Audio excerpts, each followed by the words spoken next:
Alors, bonjour tout le monde et bienvenue à cette quatrième séance virtuelle du Conseil.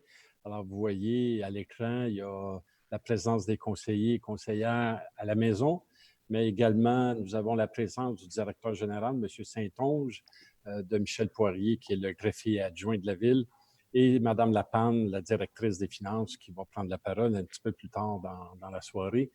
M. Saint-Onge, vous vouliez faire une précision pour les futures séances publiques. Allez-y. Merci, Monsieur le maire. Alors oui, je tenais à informer les citoyens que la ministre a décrété aujourd'hui que les séances pourraient devenir publiques au choix des municipalités. Nous tenons donc à préciser que, vu les circonstances actuelles reliées à la COVID pour la tenue du camp de jour, il sera, c'est un peu rapide pour aujourd'hui. Cependant, pour les prochaines séances, vu la tenue du camp de jour dans les locaux même où nous nous tenons, puisque dans la salle du conseil, un aménagement de comptoir de service a été aménagé, nous allons reporter la première séance publique au mois de septembre, aussi après la période d'été. Et jusqu'à ce qu'il y ait tenue de séance publique, nous conservons, le conseil a décidé de convenir de continuer à maintenir les décisions relativement à tout projet d'intérêt public ou de développement en attente, à l'exception des dérogations mineures, où M. le maire apportera certaines précisions ce soir pour des dossiers urgents en attente. Alors, première séance publique devrait être pour le mois de septembre, avec bien sûr toutes les distanciations et les mesures qui seront nécessaires pour s'assurer de la sécurité de tous et chacun et le nombre maximal de personnes qui sera autorisé à l'intérieur pour des rassemblements. Donc, c'est à suivre. Merci bien. Alors, pour ce soir, le mode de fonctionnement est le même que celui des dernières séances. Il y aura 2 périodes de questions, une au début et une autre à la fin. Alors, on répète, seuls les résidents pourront poser des questions. Toutes les questions devraient être posées via le système indiqué sur notre site web. Et c'est notre modérateur, M. Saint-Onge, qui va lire les questions. Une très courte introduction à la question sera acceptée et les préambules trop longs ne seront pas lus. La première période de questions sera réservée aux points inscrits à l'ordre du jour. Les autres questions seront lues lors de la deuxième période de questions, mais il y aura possibilité, si le premier 30 minutes n'est pas terminé, d'y aller avec les autres questions. Pour les votes des membres du Conseil, chacun devra voter avec le pouce, par en haut ou par en bas, via leur caméra. Nous vous verrons ici via l'application Zoom, naturellement. Et vous avez des questions, vous souhaitez demander le vote, mentionnez-le à voix haute. Est-ce que ça résonne? Oui, ça résonne. C'est parce que M. Saint-Onge l'a tout ouvert. Moi aussi, ça résonne. Là, c'est mieux. Parfait. Oui, c'est mieux. Concernant le COVID-19, alors la situation demeure exceptionnelle, mais le déconfinement se poursuit. La plupart de nos installations ont été rouvertes, tout en s'assurant de pouvoir appliquer les règles de distance physique naturellement et les mesures qui s'imposent. L'hôtel de ville est maintenant rouvert aux citoyens, mais avec un horaire restreint et en privilégiant naturellement les prises de rendez-vous. Nos équipes continuent d'ailleurs de vous offrir nos services en ligne. Restez à l'affût des développements en visitant régulièrement notre site web ou notre page Facebook. Lors de la séance ordinaire du mois de juin, il a été mentionné que le coût relatif aux honoraires d'avocat pour la cause de la zone A16 vous serait transmis. Alors voici, cette somme représente environ 61 500. Par contre, il est difficile de vous donner une idée de la suite, mais on pourra vous informer au fur et à mesure. Concernant les camps de jour, alors bonne nouvelle, les camps de jour sont maintenant réalité et tout se passe très bien malgré les adaptations que nous avons dû faire. Nous avons reçu de nombreux commentaires positifs et nous sommes très fiers du travail de nos équipes. Tout le monde s'est bien adapté et tout se déroule presque normalement. Alors, un gros merci à toute l'équipe des camps de jour. Comme vous l'avez peut-être vu sur notre page Facebook ou sur notre site web, des modifications seront apportées à l'intersection du chemin des Patriotes et de la rue Sainte-Anne afin de permettre aux citoyens d'accéder au quai municipal de façon plus sécuritaire.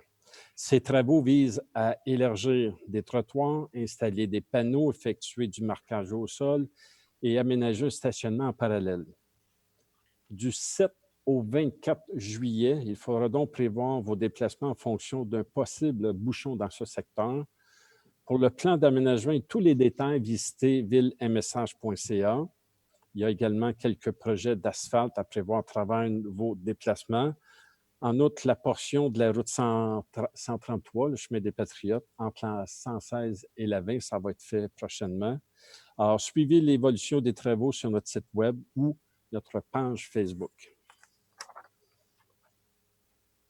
Une autre bonne nouvelle, le marché public, malgré toutes les contraintes, le marché a ouvert ses portes le 17 juin dernier et depuis chaque mercredi, plus de 600 personnes y déplacent.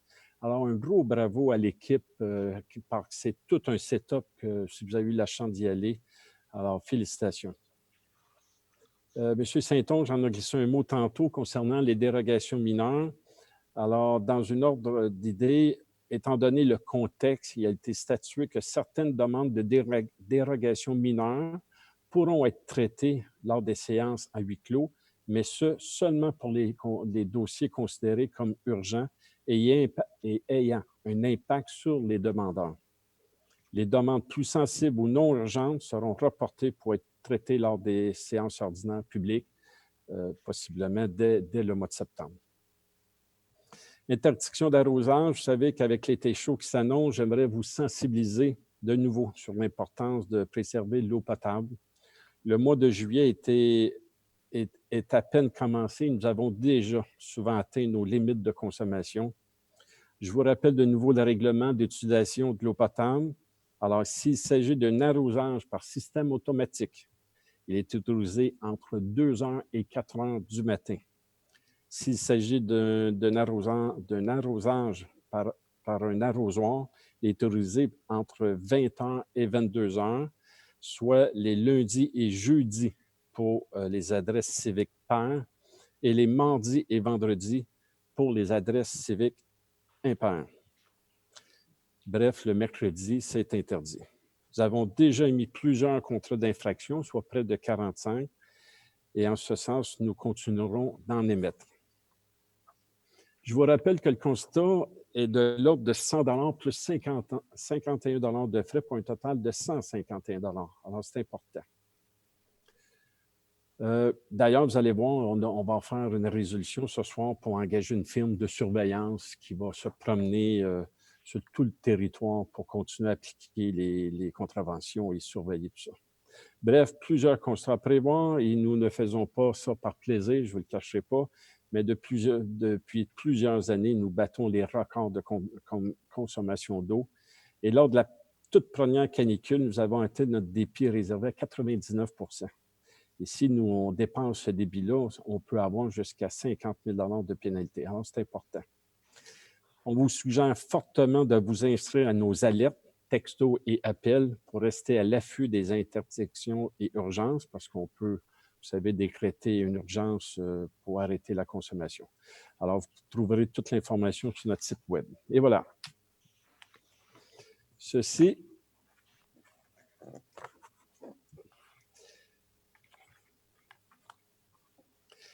Alors, l'ordre du jour est modifié. Il y a eu un ajout au point 42.1. Alors, j'ai besoin d'un proposeur pour appuyer l'ordre du jour. J'aimerais demander un changement l'autre jour aussi. Oui, allez-y. On retire le point 20 de l'autre jour. Le point 20. La raison pour ça, c'est que la mise en candidature pour M. Coliveau que voulait faire aux Arts et la Ville, ils ont permis le lundi 21 juin à 17 h. Vous n'avez pas posé votre candidature, donc je ne vois pas la nécessité qu'on ait une résolution. Si c'est le cas, je vous rassure, ma candidature est déposée. Il reste que la résolution à déposer. Alors, si je vous réponds comme ça, alors on regarde la résolution. Est-ce qu'il y a une proposition de M. Tauber? Il faudrait qu'elle soit mise au vote. OK. Alors, je donne la raison ou la réponse à M. Tanner. Ma candidature aux Arts et la Ville est déposée. Il reste que la résolution à recevoir s'il y a lieu. Alors, il y a une proposition ici d'ajouter le point 42.1 et de retirer le point 20. Qui propose? Propose. Mme Minier propose. Qui appuie? Je l'appuie.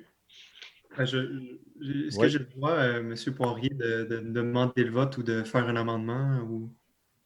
Ce que je suggérais, c'est peut-être, comme il y a deux propositions, un d'ajouter un point et un de retirer un point, je suggérerais que l'on vote sur la demande de retrait de point en premier et par la suite, une proposition d'ajouter un point. OK. Alors, on a une proposition pour retirer le point 20 qui est de Mme Minier, appuyée par M. Tanner. Est-ce que tout le monde est d'accord? Oui. En fait, moi, ce que je comprends, Louis, c'est de le retirer. Qu'est-ce que ça vient changer? Moi, je veux juste comprendre ça, sinon je vais demander le vote.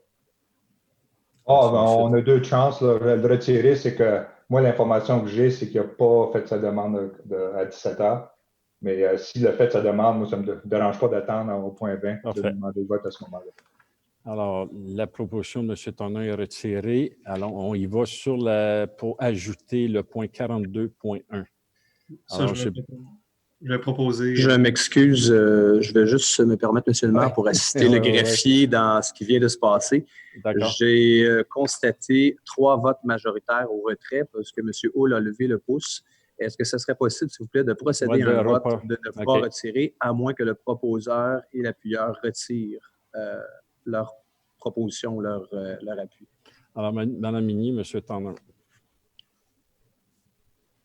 De garder la résolution 20, c'est ça que vous voulez? Pour qu'on vote? Non, de retirer la proposition de M. Tanner. Oui, j'ai donné déjà, j'ai proposé. Non, mais est-ce que vous proposez de retirer le point ou vous proposez d'attendre? De retirer le point. Oui, on mélange là. Oui. Mme Minier, elle propose de retirer la résolution du point numéro 20. M. Tanner, est-ce que vous maintenez votre proposition de retirer le point 20 ou vous attendez la résolution pour vous Je vais attendre la résolution. Parfait, donc nous n'avons plus de proposition. Bien, il y a peut-être quelqu'un qui peut appuyer, Mme Minier? M. Saint-Onge? Non, puisque c'est M. Tanner qui avait fait la proposition, Mme Minier a secondé. Comme M. Tanner retire, je serais d'avis que le point n'est pas retiré et conservé. Si M. le greffier est à l'aise avec ça. Ça va, M. Poirier? Ça va. Parfait. Alors, pour la modification de l'ordre du jour, il y a M. Gilbert qui a proposé. Est-ce que j'ai un appuyeur?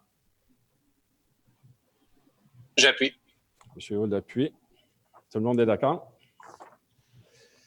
Oui. Point numéro 2, remerciements aux employés de la Ville de Mont-Saint-Hilaire, Mme Minier. OK. Fait que je vais relire les considérants puisque ça fait quand même partie de la résolution. Alors, remerciements aux employés de la Ville de Mont-Saint-Hilaire. Considérant la déclaration d'état d'urgence sanitaire du gouvernement du Québec, considérant que le décret du gouvernement provincial qui impose des mesures extraordinaires afin de combattre la propagation de la COVID-19 ont un impact significatif sur le travail des employés de la Ville de Mont-Saint-Hilaire, considérant que malgré la restriction imposée, les employés de la Ville de Mont-Saint-Hilaire ont su s'adapter rapidement à cette réalité et ont continué à offrir un service de qualité aux citoyens, considérant que le Conseil reconnaît l'apport des employés dans le maintien des services municipaux tout en minimisant le plus possible l'impact pour la population, considérant que le Conseil souhaite souligner le travail exceptionnel des employés municipaux qui ont su démontrer encore une fois leur dévouement auprès des citoyens et leur capacité à s'adapter à de nouvelles réalités et à faire face aux obstacles. Sans hésitation, en conséquence, je propose que ce Conseil remercie chaleureusement tous les employés de la Ville de Mont-Saint-Hilaire pour leur dévouement au maintien des services municipaux rendus à la population durant cette période d'urgence sanitaire. J'appuie. Alors, Mme Minier propose, M. Brault appuie. Tout le monde est d'accord? Oui, bien sûr. Alors, nous arrivons à la première période de questions. Il est 19h45, M. Saint-Onge. Oui, juste avant, j'aimerais préciser, est-ce que vous pourriez donner le titre du point 42.1? Il semble qu'il y a eu une confusion dans quel était l'ajout du point 42.1. OK, je vous la donne tout de suite. Vous le mentionnez, Monsieur le greffier, seulement. Oui. Alors, c'est politique de développement durable 2020-2025 de la ville de Mont-Saint-Hilaire. C'est Voilà. pour son adoption. Alors, question. Alors, il y a déjà quelques questions. Il y en a peut-être une ou deux qui me semblent un peu plus longues, donc je vais juste prendre 2 secondes. La première question vient de M. Jean-Marc Duval. Alors, bonsoir, je suis le demandeur dans le point 17 de l'ordre du jour de la séance de ce soir. Le dossier concerne le procès-verbal du CCU du 19 février dernier et plus particulièrement l'avis préliminaire favorable au concept général d'un projet de développement résidentiel pour la zone H60. Le service d'accès à l'information de la Ville a refusé la demande d'accès aux documents feuillet 1 à 68 préparés par la firme BC2 et présentés aux membres du CCU lors de la rencontre du 19. Suite à ce refus de me fournir l'information, j'ai demandé une révision à la Commission d'accès à l'information du Québec le 14 avril. La dite commission m'informait dans sa lettre du 1er juin qu'on communiquerait avec moi s'il y a lieu d'entreprendre une médiation entre les parties. Je n'ai pas eu d'autres communications avec eux depuis.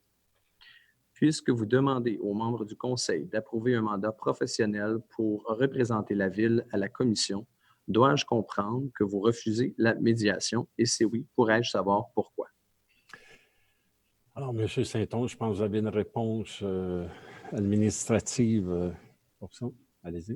Oui, alors il n'y a pas de lien entre la résolution et votre demande de médiation ou la proposition de médiation de la Commission. La municipalité, lorsqu'un citoyen ou un tiers s'adresse à la commission, la municipalité doit être représentée par avocat. C'est une obligation de la loi. Et à ce moment-ci, si la commission continue, peut-être qu'ils sont en décalé dans leur demande vu la période de COVID, mais le cheminement normal de médiation et de tout va continuer à suivre son cours, les dates d'audience et tout. Mais le conseil doit nommer dans les délais prescrits l'obligation de nommer un avocat pour être représenté lorsqu'on s'adresse à la commission municipale. C'est ça. Alors, c'est une obligation. À la commission, je m'excuse, à la commission d'accès. OK. Deuxième question. La question est très longue. Je vais peut-être la résumer. Une question de M. Louis-Georges Cournoyer relativement à l'amendement des règlements de zonage sur l'encadrement des jardins potagers. Je vais peut-être vous diriger, M. le maire, je vais peut-être résumer sa question. Il y a des questions sur les mesures, les hauteurs, les distances, les tenants et aboutissants du règlement. Si vous me permettez, je pourrais répondre aux citoyens. Allez-y. Alors, M. Cournoyer ainsi qu'aux citoyens, vous devez comprendre ce qui est présenté ce soir, c'est un projet de règlement. Ce n'est pas un règlement en ce sens même qui va entrer en vigueur ce soir. Il y aura, comme c'est une modification de règlement, une consultation publique qui sera prévue, je crois, dans la résolution. Nous parlons du 17 septembre, donc après la période d'été, pour bien sûr ne pas modifier un règlement durant la période estivale et des vacances. Donc, en septembre, il y aura une consultation publique où, M. Cournoyer, vous pourrez apporter toutes les modifications ou les demandes de modifications que vous pourriez avoir ou observations qui pourront être apportées à ce moment-là, en espérant que ça répond à votre question. Excellent, merci. Troisième question.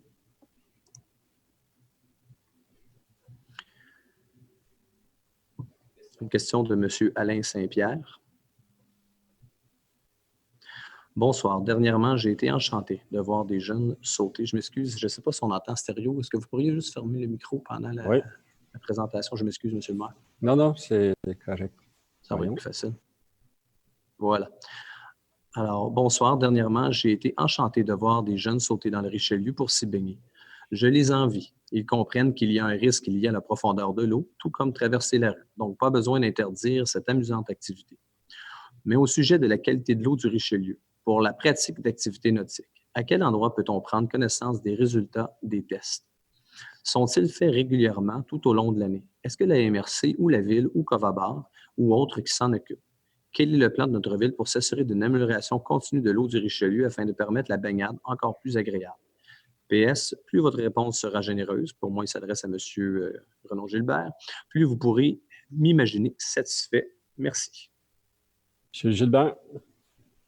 Donc, oui, là, est-ce qu'on peut avoir accès aux résultats de l'eau? Il y a un test qui est fait à chaque semaine par la Régie intermunicipale d'eau potable qui est située à Auburn Park. de l'eau du Richelieu. Donc, il y a un test de l'eau du Richelieu, il y a un test aussi sur l'eau potable. Je ne sais pas s'ils sont accessibles sur leur site Internet, il faudrait vérifier. Mais je prends la balle au bon. Je pense qu'on pourrait en parler en plénier. Ça pourrait être intéressant durant la période estivale de communiquer cette qualité d'eau-là, parce qu'on sait que qu'est-ce qui détermine la qualité de l'eau, c'est les pluies. Dès que tu as beaucoup de pluie, la qualité de l'eau se détériore rapidement parce qu'il y a un grand lessivage des terres agricoles. Mais on voit que depuis le début de l'été, la qualité de l'eau est de meilleure qualité, entre autres à cause de ça, qu'il n'y a pas beaucoup de pluie. C'est directement relié à ça, notre problématique dans le Richelieu. Donc, ouais, moi, je pense que je vais apporter le point dans un plénier pour voir si c'est possible de le publier sur notre site Internet ou quelque chose comme ça. Oui, un bon point. Merci. M. Saint-Onge. Alors, une question de M. Jean-Yves Héroux. Considérant le manque d'informations concernant le projet de règlement 1296 relativement à la garde de poules et toutes les conséquences liées à cette activité, je demande le rapport des points 40 et 41 à une prochaine séance. C'est concernant quel... C'est la même réponse que j'ai donnée tout à l'heure à l'autre citoyen. C'est un dépôt de règlement ce soir que le Conseil adopte. Donc, les citoyens pourront le consulter d'ici la mi-septembre et participer à la consultation publique qui sera prévue. Et aussi, juste à préciser, les citoyens, vous aurez un délai maintenant permis par la loi et obligé, malgré la consultation publique, un délai jusqu'à la date de tenue de la séance de faire connaître vos observations par écrit au service et à la Ville. Donc, alors, toute modification va pouvoir être apportée suite à la séance publique. Exact. Prochaine question. Une question, toujours de M. Alain Saint-Pierre. Il y en a quelques-unes. Je vais donner la chance à un autre citoyen, M. Yannick Giroir. Plusieurs villes ont décidé de rendre le port du masque obligatoire dans tous les lieux publics fermés. Est-ce que la Ville de Mont-Saint-Hilaire a l'intention de suivre l'exemple? Bonne question. Moi, je pense que j'ai vu l'annonce de la Ville de Montréal aujourd'hui.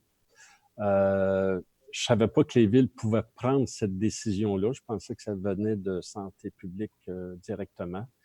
Alors, écoutez, on prend note de votre question. On va regarder le côté légal de le faire ou pas. On va en parler en caucus, puis on va vous revenir rapidement avec ça. Mais merci, je pense que la question est pertinente. Prochaine question de M.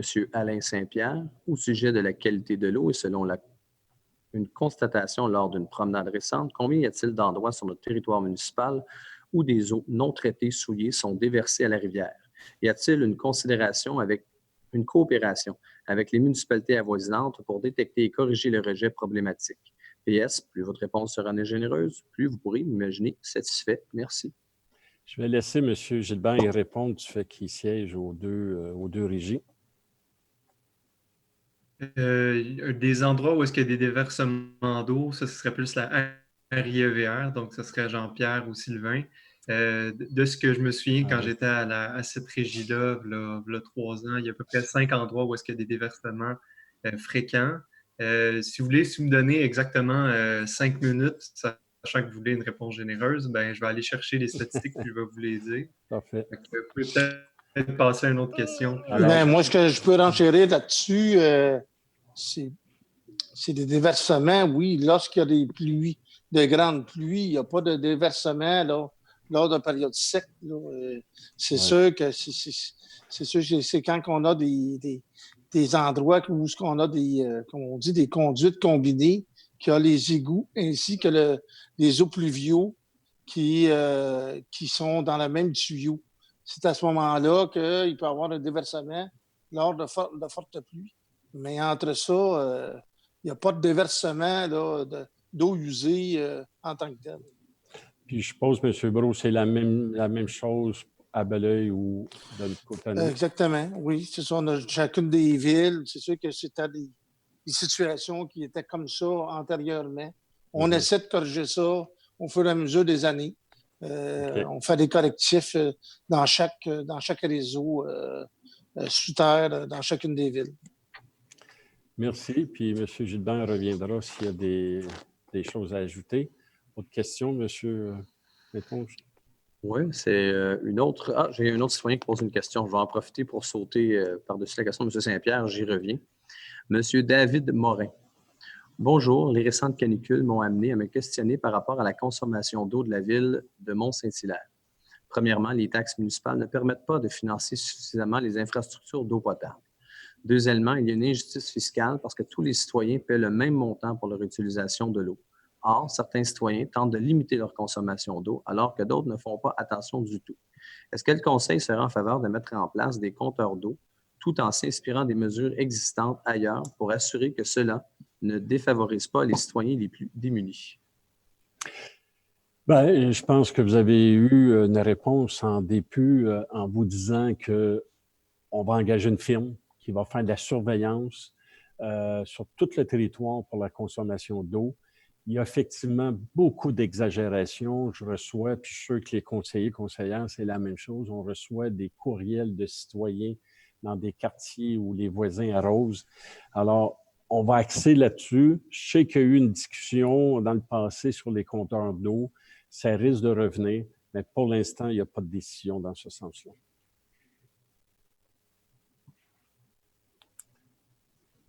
Alors, prochaine question, toujours de M. Alain. Si vous voulez, Monsieur Saint-Onge, j'ai trouvé les statistiques là, sur les déversements. Oui. Allez-y donc. En 2017, il y a eu 577 déversements dus à la pluie, 559 dus à la fonte des neiges et 5 déversements d'urgence. Et là, vous voyez que c'est le nombre. Donc, il n'y a pas la quantité de litres qui est dictée. Je sais que la régie était censée mettre des débitmètres ou du moins un calculateur pour voir combien de litres qui est déversé. Ça veut dire que si je déverse 1 litre ou 500 000 litres, n'importe quoi, ben, ça compte comme un déversement. Puis si j'en déverse 5 000, ben, ça compte comme un déversement aussi.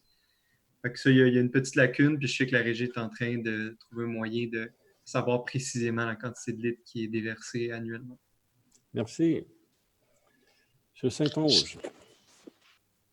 Alors, question de M. Alain Saint-Pierre. Bonsoir, au sujet de la consommation d'eau potable. Quels sont les taux de perte du réseau actuel? Est-ce comparable aux villes avoisinantes? Est-ce que la répartition de la tuyauterie débutée il y a quelques années apporte des résultats mesurables positifs? Quel pourcentage de l'eau potable consommée a été épargné par cette amélioration du réseau de distribution, soit le chemisage structural?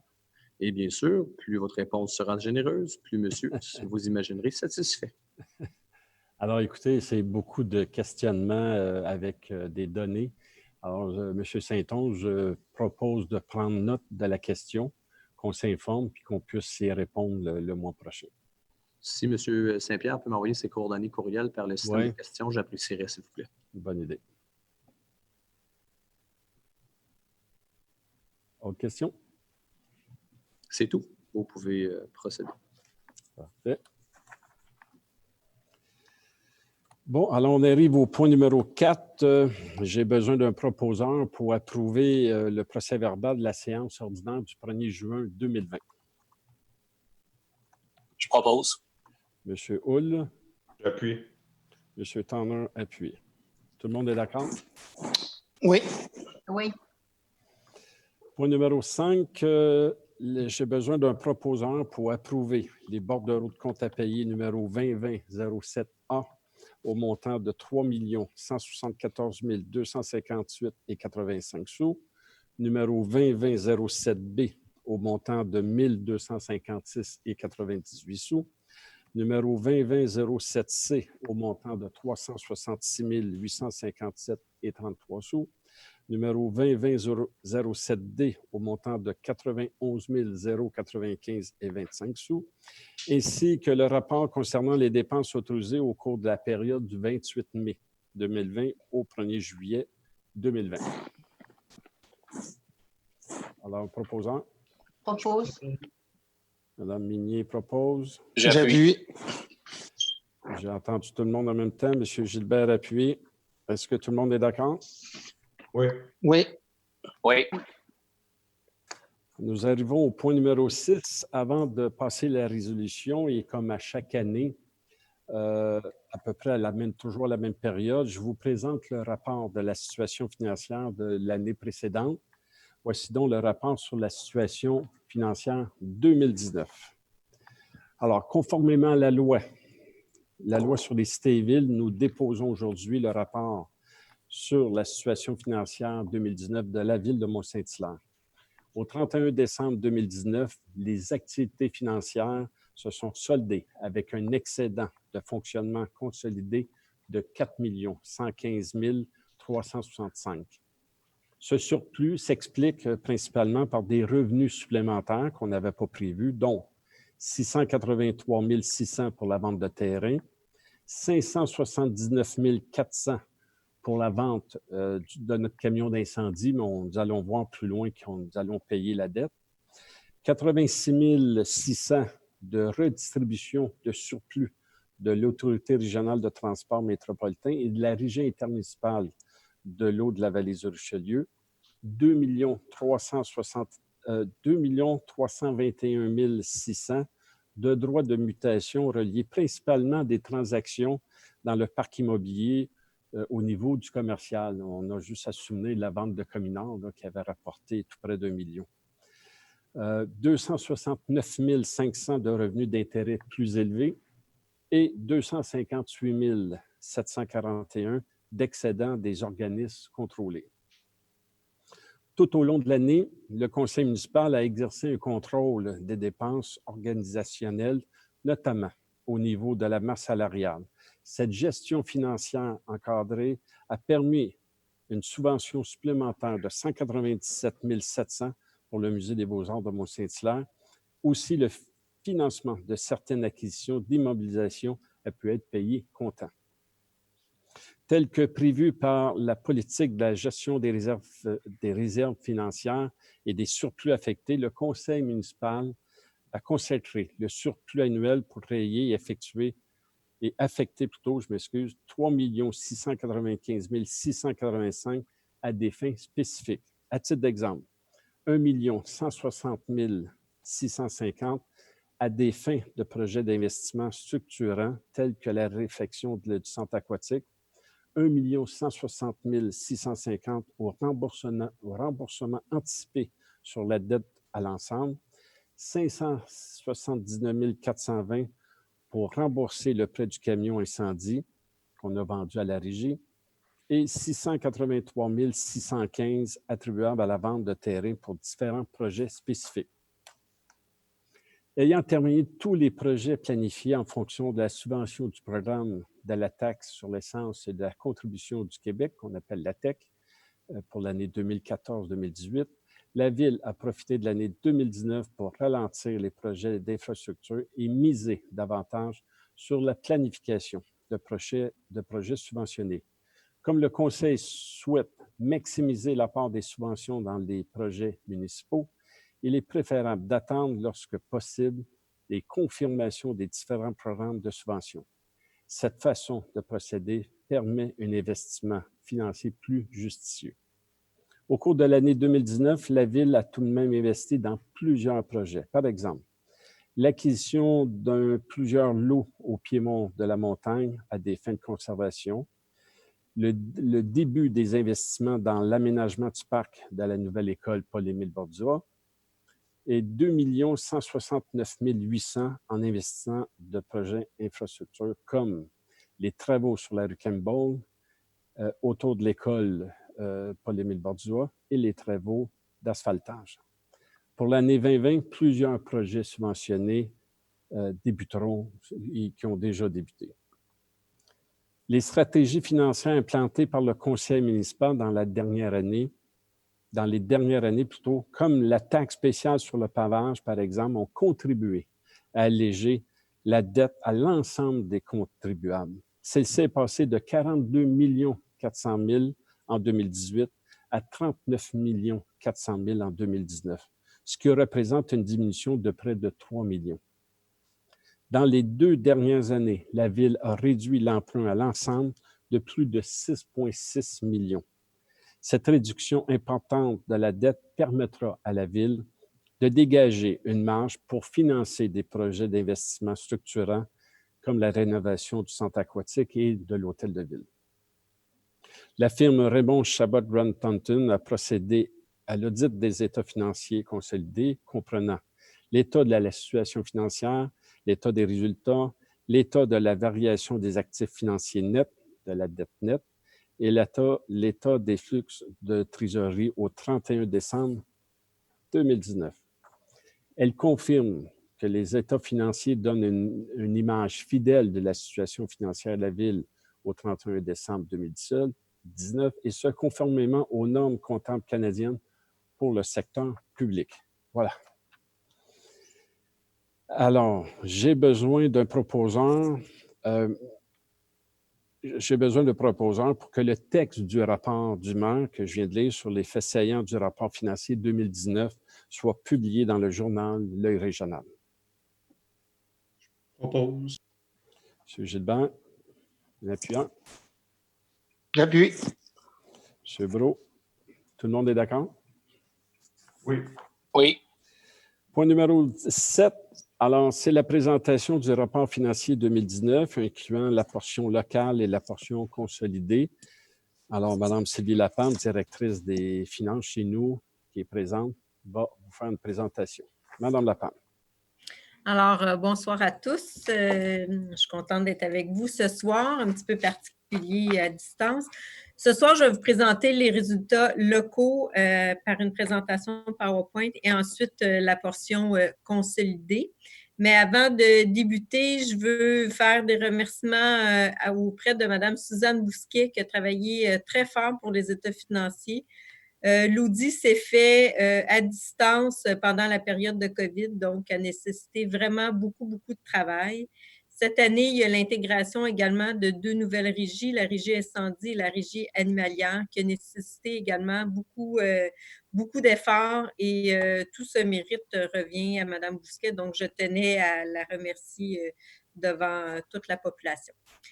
Alors, comme mentionné, je vais partager l'écran. Je vais vous faire une présentation PowerPoint. On va commencer par la portion locale pour ensuite aller vers le consolidé.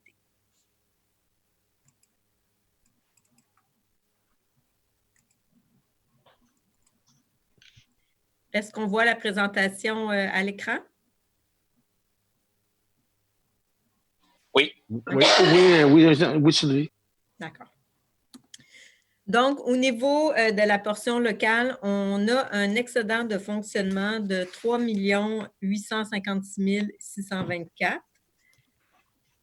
De quelle façon cet excédent est composé? Bien, en fait, près du tiers de cet excédent est relié à des événements ne provenant pas des opérations normales. Monsieur le maire l'a mentionné, il y a eu la vente de terrain, il y a eu l'équipement, le camion incendie au niveau qui était vendu à la régie et la redistribution de surplus au niveau de la RTM et de la RIEVR, ainsi que le différentiel représentant l'acquisition des immobilisations de la Ville dans la quote-part de la régie incendie, moins la disposition de nos équipements que l'on possédait à la Ville à la régie.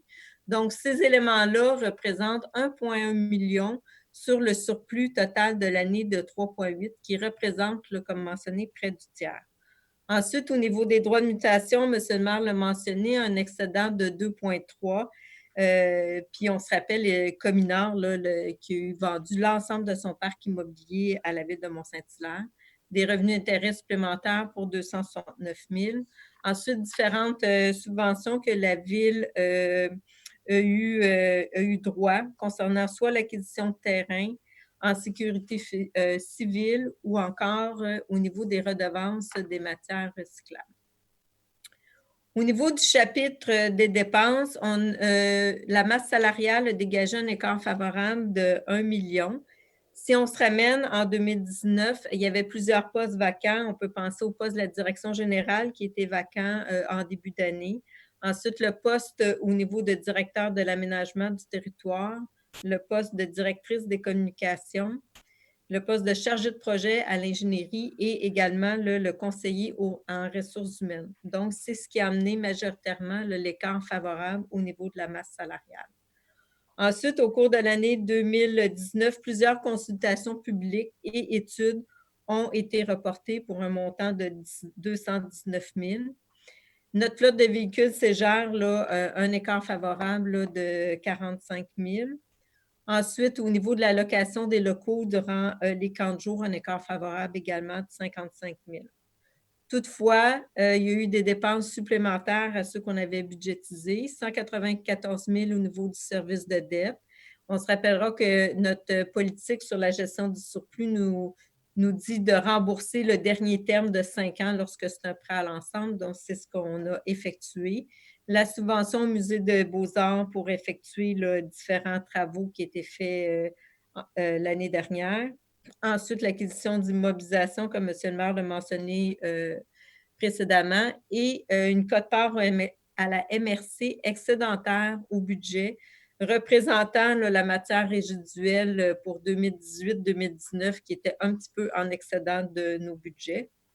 Et ensuite, des économies hautes pour 292 000 qui provient d'une multitude d'écarts qui sont non significatifs pour vous mentionner, mais qui représentent quand même, quand on les additionne tous un à la suite de l'autre, 3,8 millions. Maintenant, si on regarde l'état du surplus non affecté, quand on inclut le surplus de l'année, au 31 décembre, notre surplus non affecté était de 4 50 000. À la prochaine diapositive, on va vous démontrer que le Conseil affecte pour 3,6 millions de ce surplus-là dans des réserves spécifiques. Et depuis le 1er janvier, on a quand même puisé 140 000 dans le surplus non affecté, ce qui amène le solde en date d'aujourd'hui dans le surplus non affecté à 214 000. Maintenant, si on regarde ensemble de quelle façon l'affectation du surplus est répartie, donc 3 695 000, ça représente plus de 95 % du surplus de 2019 qui est affecté à des fins spécifiques. Donc, on le retrouve ici, l'affectation du 3 695 000. Monsieur le maire l'a mentionné. Au niveau du camion incendie qu'on a vendu à la régie, on va devoir rembourser la dette quand elle va venir à échéance. Donc, c'est pour être en mesure de payer cette dette-là lorsqu'elle arrivera à échéance. La vente de terrain qui va servir à des projets éventuellement qui seront définis par le Conseil. Le transport en commun, donc la redistribution du surplus de la RTM, s'en va dans un surplus réservé qui, présentement, ce surplus-là, le chiffre est rendu à 2 752 000. On va se rappeler que ce surplus sert à deux choses, soit atténuer la hausse des coûts de transport en commun ou encore de réaliser des projets en lien avec le transport actif qu'on a d'ailleurs au niveau de notre PTI. Finalement, les autres éléments, c'était vraiment la politique de gestion des réserves et des surplus qui a été appliquée. Et l'excédent des droits de mutation immobilière par rapport au montant budgétisé est toujours subdivisé en deux éléments, soit le remboursement anticipé de la dette, qui maintenant, sur ce surplus-là, va contenir 2 400 000, et des projets structurants. Donc, le surplus affecté à cette fin représente 5,6 millions.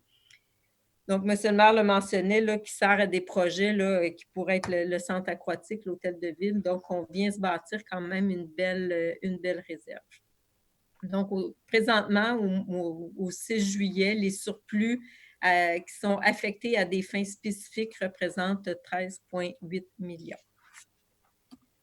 Maintenant, si on regarde au niveau de la dette à long terme, donc une diminution de la dette par rapport à 2018 de 4,3 millions, donc 3,1 millions qui provient de la dette à l'ensemble. Donc, c'est une bonne nouvelle. M. le maire l'a mentionné tantôt, la taxe sur le pavage et le financement de certains projets par le fonds de roulement, on commence à voir les effets positifs.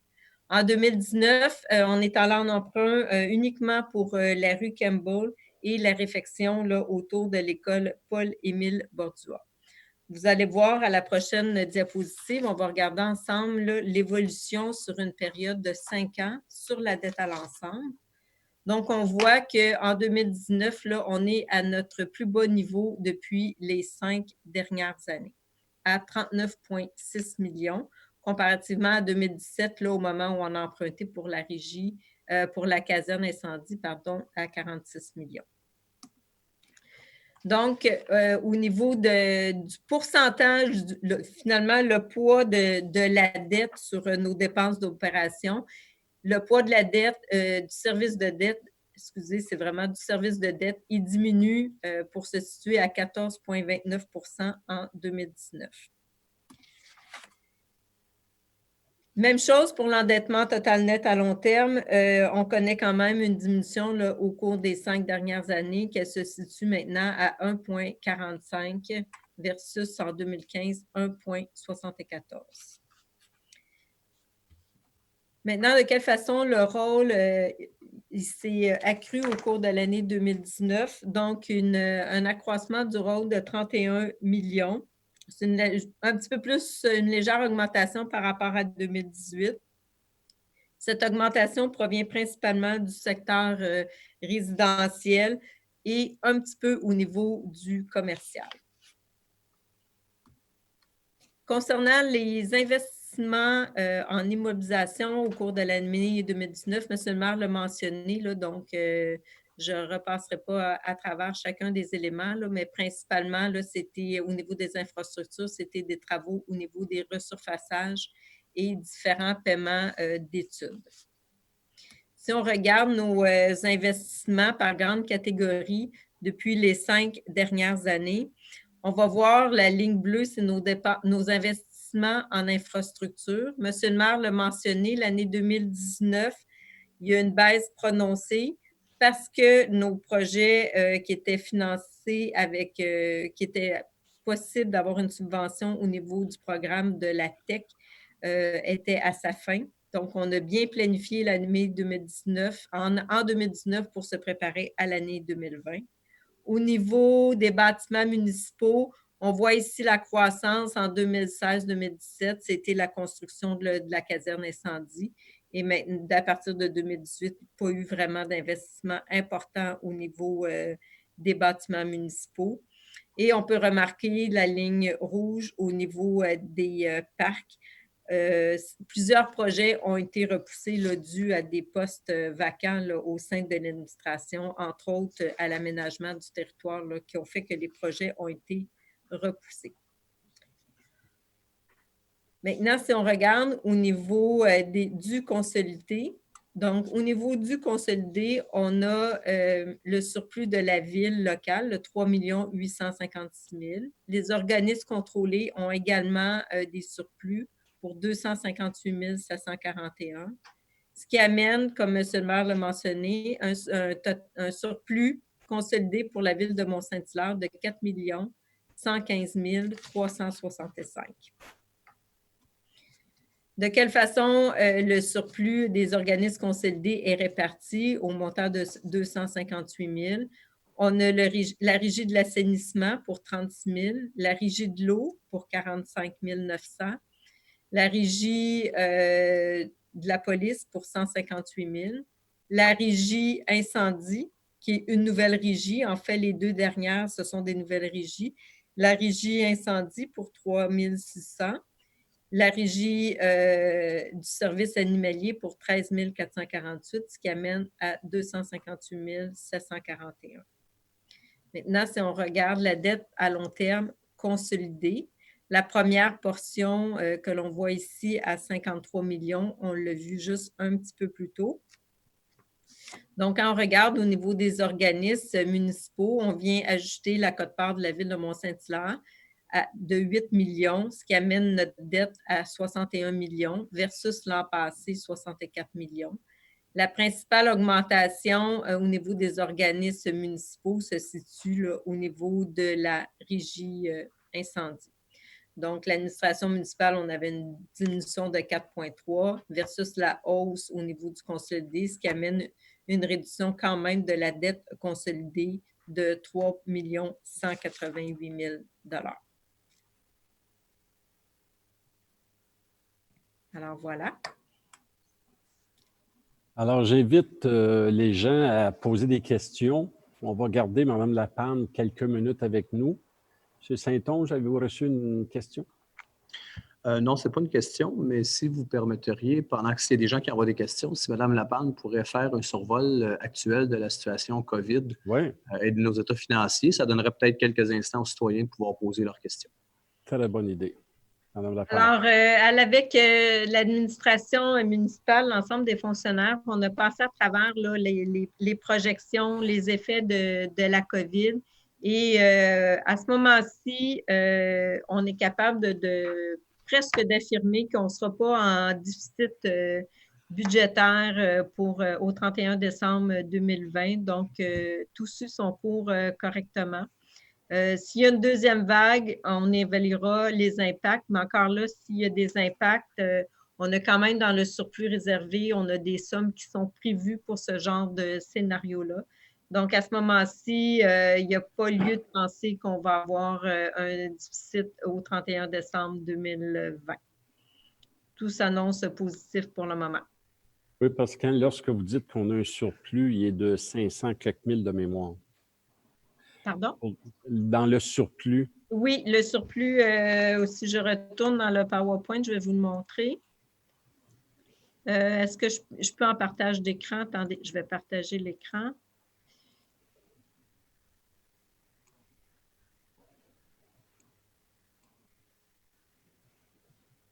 Oups, ça fait noir. Attends. Ouais, attends. Je vais juste le montrer.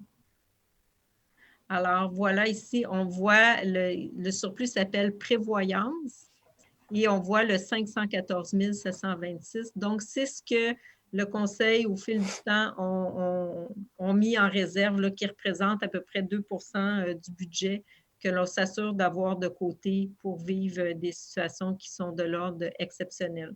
Donc, avant, on pensait toujours au verglas. Maintenant, on peut penser peut-être plus à la COVID. Tout à fait. Est-ce qu'on a reçu des questions, M. Saint-Onge? Des questions sur les états financiers? On ne vous entend pas. Je m'excuse. Donc, non, pas pour le moment. Merci. Il n'y a pas d'autres questions. Il y a des questions, mais pas sur les états financiers. Donc, ça ira à la deuxième période de questions. Alors, on va libérer Mme Lapalme dans ce cas-là. S'il y a des questions à la fin, M. Saint-Onge, vous pourrez toujours soit y répondre ou rappeler Mme Lapalme pour qu'elle vienne se joindre à nous. Allez-y, vous avez des questions. Je vais me permettre les mêmes félicitations que Mme Lapalme en début de séance. Je vais aussi remercier Mme Lapalme ainsi que Mme Suzanne pour le travail sur les états financiers. Donc, devant les citoyens, je les remercie pour le travail effectué. Tout à fait. Bon point. Merci, Mme Lapalme. On vous rappelle s'il y a des questions, on a besoin de vous. Merci. Au revoir. Au revoir. Alors, dans ce cas-là, on passe au point numéro 8. C'est M. Brault qui lit la résolution. C'est le dépôt du rapport financier consolidé de l'année 2019. Je propose que ce Conseil accuse réception conformément à l'article 105.1 de la loi sur les cités et villes du rapport financier 2019, consolidé comprenant le rapport de l'auditeur indépendant pour l'exercice terminé au 31 décembre 2019. J'appuie. Monsieur Ouellappuie, tout le monde est d'accord? Oui. Oui. Alors, point numéro 9, rapport des ressources humaines de Mme Minier. Alors, je propose que le rapport des ressources humaines numéro 2020-07, préparé par Mme Annie Dionne, directrice du service des ressources humaines, en date du 2 juillet 2020, pour la période du 29 mai 2020 au 2 juillet 2020, soit et est approuvé par ce Conseil. Appuyant. J'appuie. M. Gilbert appuie. Tout le monde est d'accord? Oui. Oui. Oui. Point numéro 10, c'est l'embauche au poste de secrétaire au service des finances. Mme Minier.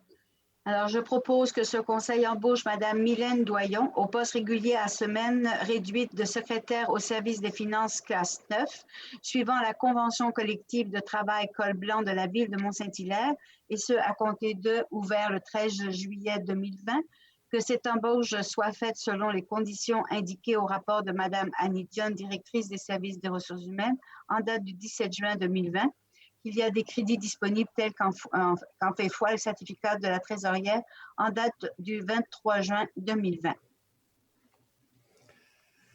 Un appuyant. J'appuie. M. Ouellappuie, tout le monde est d'accord? Oui. Oui. Et je tiens à féliciter Mme Mylène Doyon pour ce poste. Oui, bienvenue à la Ville de Mont-Saint-Hyacinthe, effectivement. Point numéro 11, nomination à titre de fonctionnaire désigné chargé de l'administration et de l'application de divers règlements municipaux. Monsieur Hull. Je propose que ce conseil nomme Madame Flavie Bonin-Martin, préposée à la réglementation, volet environnement au service de l'aménagement du territoire et de l'environnement, à titre de fonctionnaire désigné, chargé de l'administration et de l'application des règlements d'urbanisme de la Ville, soit les règlements suivants. Règlement numéro 1232 à règlement numéro 1240, ou tout règlement remplaçant ou amendant les dits règlements et lui attribue à cette fin tous les pouvoirs conférés à ce titre en vertu du règlement sur les permis et certificats, incluant le pouvoir de délivrer des constats d'infraction. Je propose également que ce conseil nomme à titre de représentante autorisée chargé de l'administration et l'application du règlement suivant, le règlement numéro 1059, ou tout règlement remplaçant ou amendant le dit règlement et lui attribue tous les pouvoirs conférés à ce titre en vertu du dit règlement, y incluant celui d'émettre des constats d'infraction. Je propose également que ce conseil la nomme à titre de personne désignée pour l'administration de l'application du règlement suivant, le règlement numéro 1130, ou tout règlement remplaçant ou amendant le dit règlement et lui attribue à cette fin tous les pouvoirs conférés à ce titre en vertu du dit règlement, incluant le pouvoir à titre de représentant de l'autorité compétente, dis-je, d'émettre des constats d'infraction. Que ce conseil nomme également cette dernière à titre de représentante chargée de l'administration et de l'application des règlements 1200 et 1267 ou tout règlement remplaçant ou amendant les dits règlements et lui attribue à cette fin tous les pouvoirs conférés à titre et en vertu des dits règlements, incluant le droit d'émettre des contrats d'infraction. J'appuie. Madame Bigny appuie. Tout le monde est d'accord? Oui. Oui. Point numéro 12, c'est une autre nomination à titre de fonctionnaire, voyons, les résolutions similaires, M. Hull. Je propose que ce conseil nomme Mme Francesca Corneli, préposée à la réglementation, volet urbanisme au service de l'aménagement du territoire et de l'environnement, à titre de fonctionnaire désigné chargé de l'administration et de l'application des règlements d'urbanisme de la Ville, soit les règlements suivants, 1232 à 1236, également 1237, 1238, 1239 et 1240, ou tout règlement remplaçant ou amendant les dits règlements et lui attribue à cette fin tous les pouvoirs conférés à ce titre en vertu du règlement sur les permis et les certificats, incluant le pouvoir de délivrer des constats d'infraction, que ce conseil nomme également la titre représentante autorisée chargée de l'administration de l'application du règlement suivant, le règlement numéro 1059, ou tout règlement remplaçant ou amendant le dit règlement.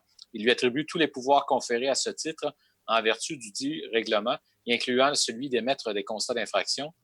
Que ce conseil nomme également cette dernière à titre de représentante chargée de l'administration et de l'application du règlement suivant, le règlement numéro 1267, ou tout règlement remplaçant ou amendant le dit règlement, et lui attribue à cette fin les pouvoirs conférés à ce titre en vertu du dit règlement, incluant le pouvoir d'émettre des constats d'infraction. L'appuyant. J'appuie. Tu en as un appui. Tout le monde est d'accord? Oui. Oui.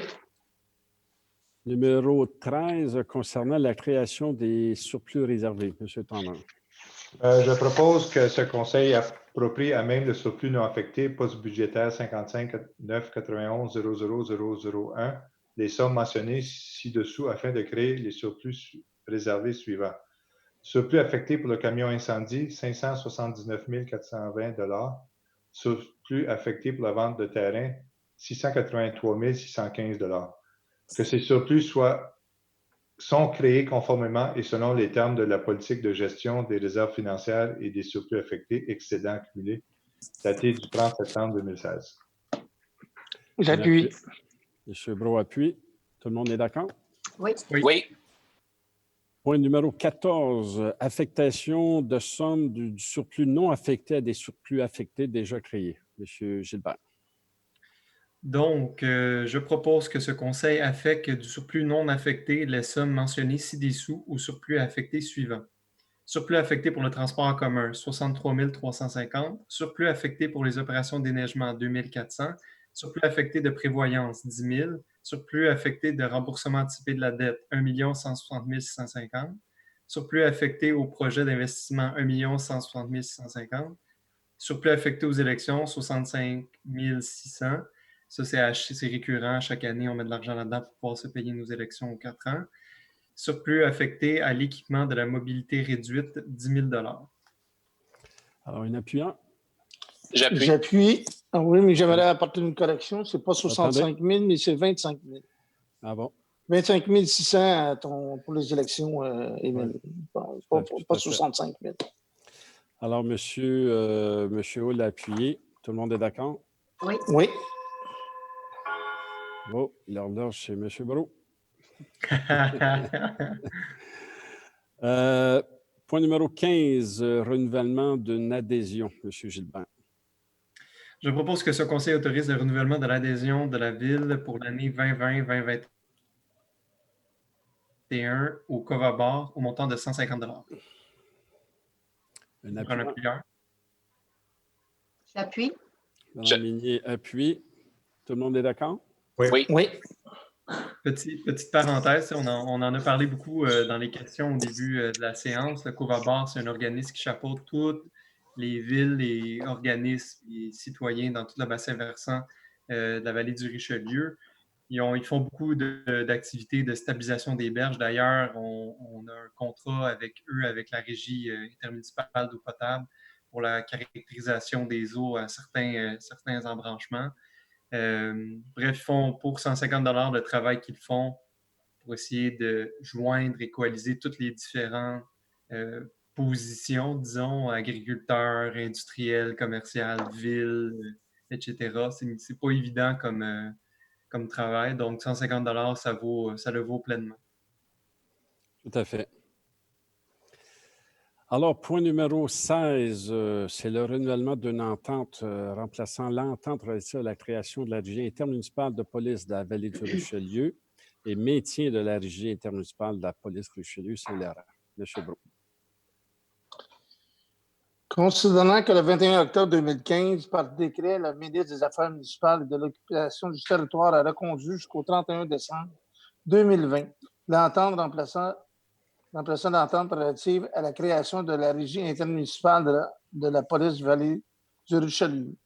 Considérant que cette entente, la Régie intermunicipale de police Richelieu-Saint-Laurent et les municipalités membres de cette régie arrivent à échéance au 31 décembre 2020. Considérant que la Ville de Mont-Saint-Hilaire souhaite renouveler l'entente et ses conditions contractuelles intervenues en 2004 et prolongées par décret en 2015. Je propose de maintenir la Régie intermunicipale de police Richelieu-Saint-Laurent, de renouveler l'entente remplaçant l'entente relative à la création de la Régie intermunicipale de police Vallée du Richelieu pour une durée de 10 ans, débutant du 1er janvier 2021 et se terminant au 31 décembre 2030. De transmettre une copie de cette résolution à la ministre des Affaires municipales et de l'Habitation, Mme André Laforêt. Alors, un appuyant. J'appuie. M. Tendant appuie. Tout le monde est d'accord? Oui. Alors, peut-être, puisqu'on parle de la régie de police, je vais en profiter. Vous savez, vous avez peut-être vu dans les médias, là, on a, depuis la semaine dernière, on a un nouveau directeur, M. Marco Carrier, qui était le directeur adjoint de M. Pasquini, qui a pris sa retraite. M. Carrier avait pris par intérim durant le congé de maladie de M. Pasquini. Et on était extrêmement satisfaits de ses services. Alors, on l'a engagé, c'est fait. Ben, je veux le remercier, puis je veux surtout le féliciter. Il est avec nous pour au moins les 5 prochaines années. Alors, voilà. Point numéro 17, concernant un mandat professionnel, M. Brault. Je propose que ce conseil mandate la firme Burel Avocat afin de représenter la ville de Mont-Saint-Hilaire dans le dossier portant le numéro 102 38 00-J devant la Commission d'accès à l'information du Québec. En appuyant. J'appuie. Mme Minier appuie. Tout le monde est d'accord? Oui. Oui. Point numéro 18, mandat à une firme pour l'application des règlements, ce que j'ai parlé au tout début. Mme Minier. OK. Alors, je propose que ce conseil nomme la firme Neptune Security Service Incorporée responsable de l'application des règlements ou parties de règlements suivants. Règlement numéro 1267, intitulé Règlement relatif à l'utilisation de l'eau potable à l'extérieur et abrogeant le règlement numéro 1216. L'article 342 du règlement numéro 1235, intitulé Règlement de zonage, où tout règlement remplaçant ou amendant les ledits règlements est à lui attribuer, ainsi qu'à ses agents, tous les pouvoirs conférés à ce titre, incluant le pouvoir de délivrer des constats d'infraction. Alors, un appuyant. J'appuie. M. Turner appuie. Tout le monde est d'accord? Oui. Ce qu'il faut savoir, c'est que cette agence va regarder 2 règlements. Il y a, comme Mme Bigny l'a dit, il y a le règlement sur l'arrosage, mais également sur le stationnement près de la réserve Gaulle. Puis je veux vous avertir, il va y avoir de la surveillance autant de jours, en soirée ou même durant la nuit pour surveiller les gicleurs automatiques. Alors, j'espère que c'est clair. J'ose espérer que par la suite, on vivra une diminution de la consommation d'eau à Mont-Saint-Hilaire. Alors voilà. Point numéro 19, c'est une demande d'appui. M. Gilbert. Je propose d'appuyer la Ville de Rimouski dans sa demande d'aide financière déposée auprès de l'UMQ. J'appuie. M. Turner appuie. Tout le monde est d'accord? Oui. Oui. Petite parenthèse avant de continuer, c'est quelque chose qui est très courante. L'UMQ, à chaque année, elle donne de l'argent aux municipalités qui ont des frais juridiques à dépenser contre des compagnies privées ou des promoteurs qui ne reconnaissent pas les compétences ou la réglementation municipale. Donc, ça me fait plaisir de proposer cette résolution, tout simplement.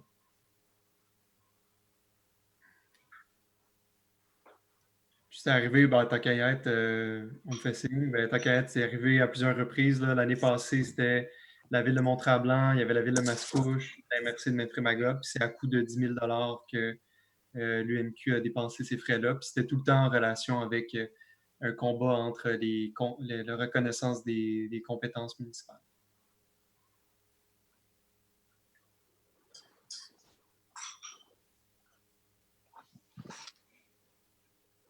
Excusez-moi, j'étais sur mute. Point numéro 20, ça concerne l'appui. Je veux préciser peut-être des choses avant pour mettre dans le contexte. Alors, c'est une demande d'appui pour ma candidature au conseil d'administration du réseau Les Arts et la Ville. Cet organisme reconnu nationalement a pour mission de créer des ponts, de faciliter le dialogue entre les municipalités et le milieu culturel.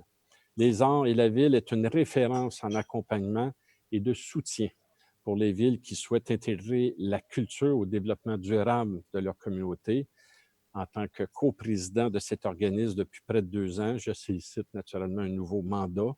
En résumé, ce que j'aimerais rajouter, c'est que je ne suis pas le représentant des artistes de Mont-Saint-Hilaire sur ce comité, mais plutôt du fait que Mont-Saint-Hilaire est reconnu comme un chef de file dans le domaine et c'est la ville que je représente. Alors, ceci étant dit, M. Brault, c'est à vous. Je propose que ce conseil appuie la candidature de M. le maire Yves Calveau afin de siéger au conseil d'administration du réseau des arts de la ville dans la catégorie monde municipal, maire ou conseiller. Alors, demande le vote. Attendez, on va demander s'il y a un appuyant. Est-ce qu'il y a un appuyant? Je vais appuyer. M. Gilbert appuie. Je demande le vote. M. Turner demande le vote. Alors, M. Poirier, enlevez mute. Est-ce qu'avant de voter, on peut discuter ou est-ce qu'on peut dire pourquoi on voterait pour ou contre? Je pense qu'au fur et à mesure que vous allez voter contre, vous pourrez donner vos opinions ou vous votez pour, vous donnerez vos opinions. Okay. Je peux peut-être apporter une précision, M. le maire? Oui, allez-y. Oui, je m'excuse, M. Grenon, je veux juste répondre à votre question légalement. Vous pouvez procéder au vote. Les explications ne sont pas obligatoires. Vous pouvez poser des questions, mais le vote doit être seulement de façon tangible et audible. Donc, les conseillers doivent simplement voter pour ou contre en levant la main. Et par la suite, vous pourriez demander des explications, si les conseillers le jugent. OK. Alors, M. Poirier, à vous de demander le vote. Alors, la proposition est mise au vote. Alors, en levant la main, veuillez s'il vous plaît signifier ceux qui sont pour cette proposition. suis pour. Monsieur Poirier, est-ce que vous me permettez de vous demander le vote par conseiller, puisque les gens à la maison ne Oui, voient que la personne qui parle? parfait. Excusez-moi. Oui, ça va. Alors, je vais y aller. Alors, Monsieur Brault. Je suis pour. Madame Minier. Contre. Monsieur Toner. Contre. Monsieur Houle. Contre. Monsieur Gilbert. Oh! Monsieur le maire, est-ce que vous désirez voter? Non, définitivement, je vote pour. Monsieur Corriveau. Oui. Est-ce qu'il y a des gens qui veulent s'exprimer? Parce qu'à la fin, moi, je vais donner mon opinion. Je peux commencer. Moi, premièrement, j'ai demandé 2 fois la démission du maire depuis 1 an et demi ou depuis 1 an. Puis, je n'ai pas confiance au maire depuis un bout de temps. Et je ne vois pas comment il va nous représenter correctement aux arts et à ce régie des arts et la ville, excuse-moi. Je ne crois pas non plus que M. Corriveau tient les arts au cœur. Donc, je ne vois pas vraiment c'est quoi qui sert là. Honnêtement, là, je ne vois pas la raison. Je n'ai pas de rétroaction qui dit qu'il fait grand-chose pour la ville quand il siège à ces comités-là. Donc? Oui, moi aussi. Moi, c'est pareil. J'ai demandé aussi la démission du maire. Donc, c'est sûr que le lien de confiance est déjà brisé depuis un bon moment. Deuxièmement, pourquoi aussi? C'est parce que quand on veut faire les arts et la ville, vous pouvez prendre des notes, avec les arts et la ville, il faudrait d'abord commencer par la ville de Mont-Saint-Hilaire. Monsieur le maire ne s'est jamais présenté sur les invitations des muséales. Dernièrement, il y avait eu un événement qui était très important à la Maison amérindienne, qui était le lancement du livre de Mme Huguette Vachon, où il y a eu plus de 250 personnes qui se sont déplacées partout au Québec. C'était un événement exceptionnel, puisque Mme Vachon a donné le privilège de venir faire son lancement à la Maison amérindienne, et le maire n'étant pas était absent pour ce genre d'événement-là. Donc, pour moi, quand on se dit vraiment capable d'avoir les communications puis de dire les arts et la ville à cœur, comment on ne représente pas suffisamment correctement ou de ne pas répondre aux invitations au muséal. Je pense que pour moi, ça, c'est une chose qui était, qui pour moi, n'a pas de sens pour moi non plus. Donc, c'est pour ça, je vote contre. Autre commentaire? De mon côté, également, j'ai demandé la démission de M. le maire là, en octobre dernier. Je n'ai pas réitéré ma confiance envers lui, donc c'est pour cette raison que j'ai appuyé pour cette candidature. Et je rejoins également les propos de Mme Minier et de M. Tourneau. Autre commentaire? Oui, moi, c'est un peu spécial. J'essaie d'être cohérent dans tout ça. Je sais que j'ai demandé la démission du maire suite à... Personnellement, c'était quelques décisions à saveur politique. Pour moi, je me suis toujours dit, quand je suis en politique, de ne pas faire de l'obstruction de ma perception qui n'est pas grand-chose. Cependant, si, mettons, c'était un comité décisionnel sur la création d'un 3e lien ou d'une autoroute de plus, mais croyez-moi que j'aurais bien voté contre.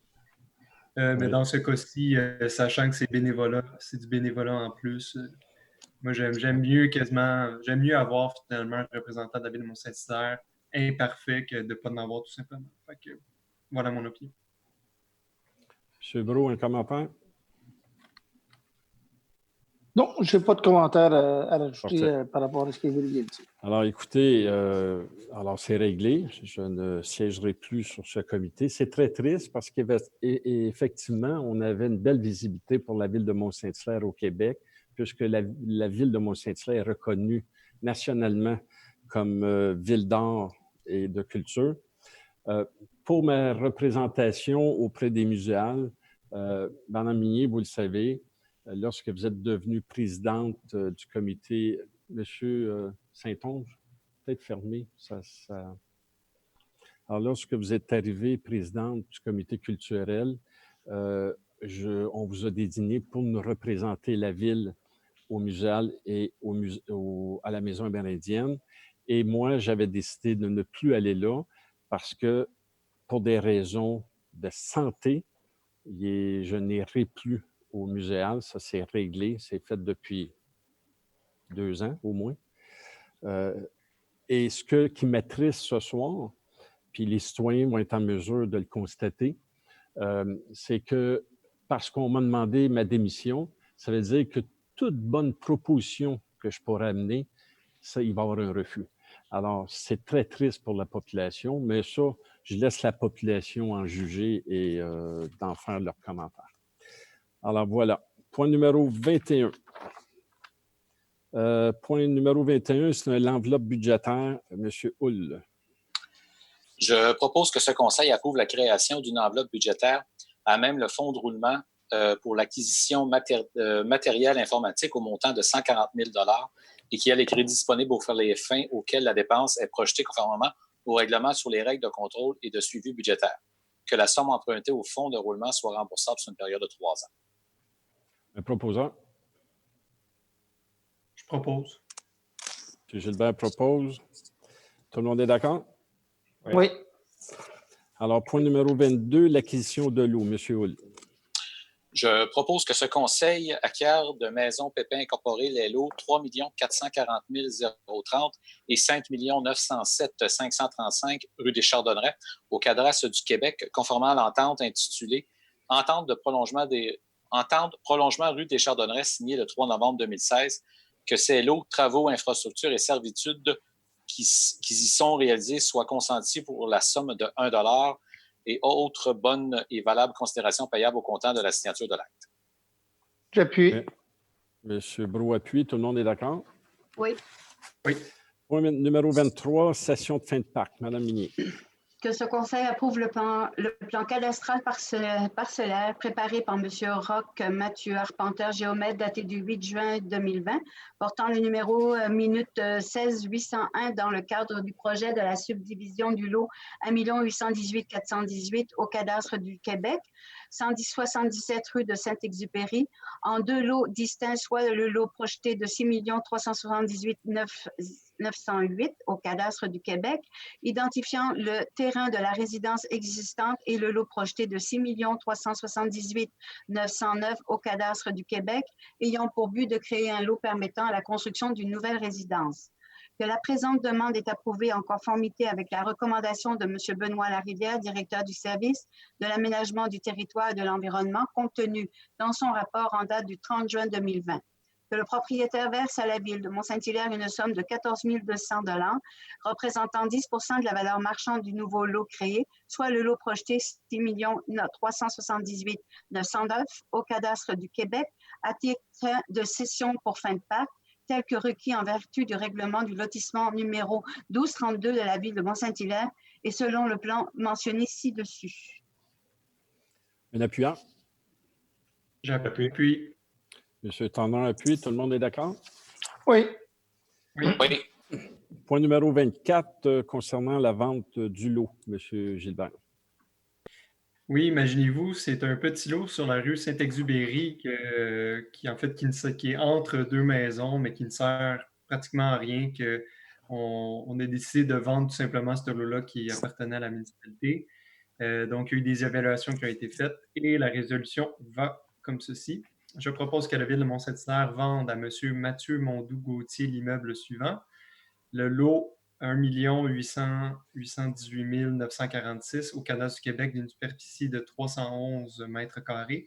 Que la présente vente soit faite en considération du paiement par l'acquéreur d'une somme de 45 990, taxes incluses, et que les frais de notaire et tous frais reliés à la dite soient à la charge de l'acquéreur. Alors, un appuyant. J'appuie. M. Hull appuie. Tout le monde est d'accord? Oui. Alors, c'est important de préciser également que le terrain, comme M. Gilbert l'a dit, est entre deux maisons. C'est tout près de chez moi. Et c'est un terrain qui appartenait à la Ville et on l'a offert aux 2 propriétaires de chaque côté. Et M. Mondou-Gauthier, lui, a offert la valeur marchande du terrain. C'est une obligation de la Ville de vendre ça à la valeur marchande. L'autre propriétaire a offert moindre. Alors, voilà. C'était important de le préciser. Point 27, compte rendu d'une réunion, M. Gilbert. Oui, il s'agit de la réunion du comité d'environnement. Il y a plusieurs dossiers que je vais parler après, mais je propose que le Conseil accuse réception du compte-rendu du CCEDD du 6 mai 2020.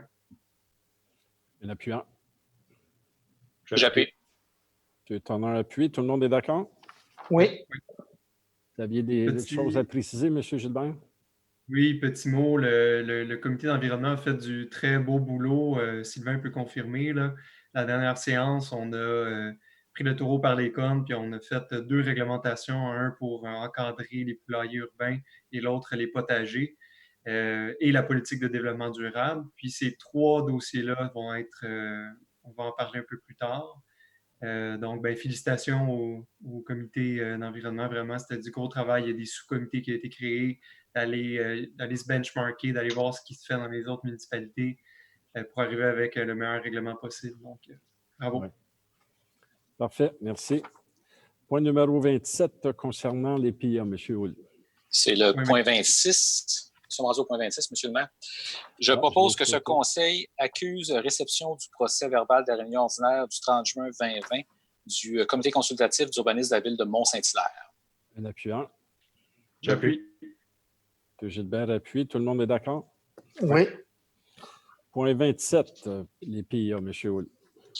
Je propose que ce conseil approuve les plans d'implantation et d'intégration architecturale et les recommandations CCU 2006-30-03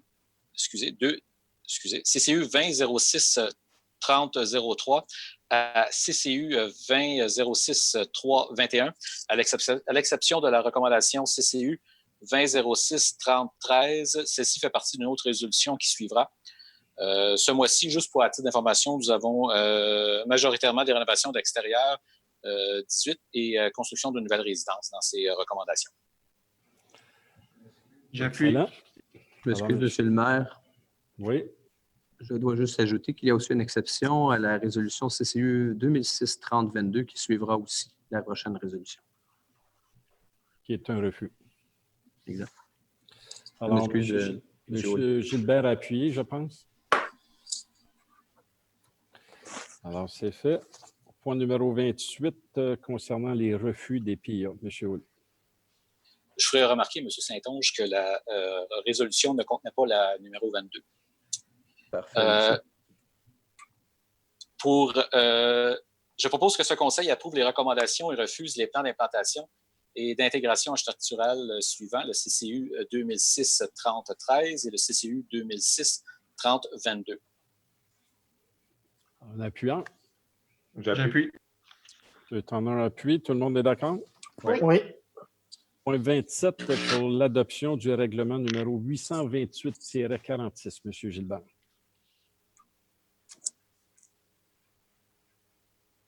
C'est 29. 29? Oui. Oui, c'est le point 29.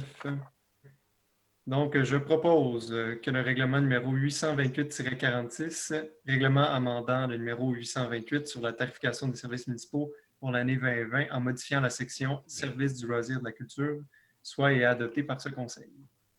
Un appuyant. J'appuie. C'est en un appui. Tout le monde est d'accord? Oui. Oui. Alors, point numéro 30, c'est un avis de présentation, M. Gilbert. Je, Émile Grandon-Gilbert, donne un avis de présentation à l'effet qu'à une prochaine séance, je présenterai ou ferai présenter un règlement amendant le règlement numéro 877 concernant la distribution de l'eau dans la ville de Mont-Saint-Hilaire. Alors, ça s'est fait. Point... C'est un avis de présentation. Oui, non, c'est correct. Point numéro 31, c'est l'adoption de ce règlement, M. Gilbert. Je propose le projet de règlement numéro 877-1 intitulé « Règlement amendant le numéro 877 concernant la distribution de l'eau dans la ville de Mont-Saint-Hilaire ». J'appuie. M. Hull appuie. Tout le monde est d'accord? Oui. Oui. Pour les prochains points, 32 jusqu'à 37, ça concerne plusieurs règlements. Je vais donner la parole à M. Saint-Onge qui va vous faire un résumé de tous ces points-là. M. Saint-Onge. Micro? Oui. Merci, M. le maire. Alors, simplement pour préciser, ce sont des règlements qui relèvent sous la plupart du service de l'ingénierie, mais qui vient standardiser ou uniformiser nos règlements avec les codes de construction et les normes de construction d'aujourd'hui.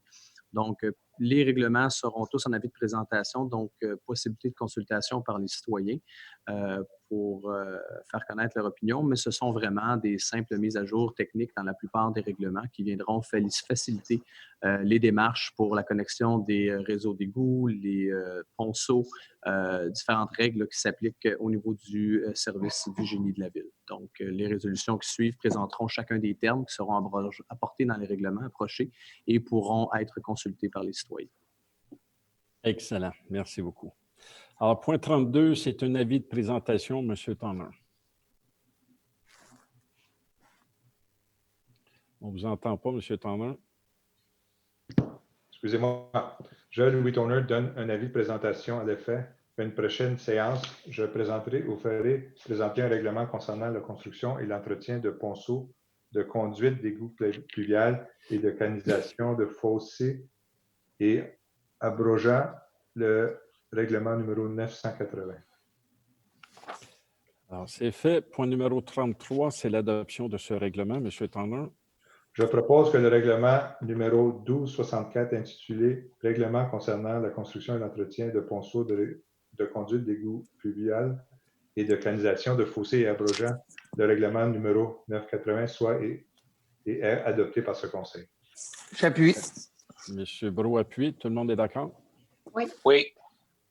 Point numéro 34, c'est un autre avis de présentation. M. Tanner.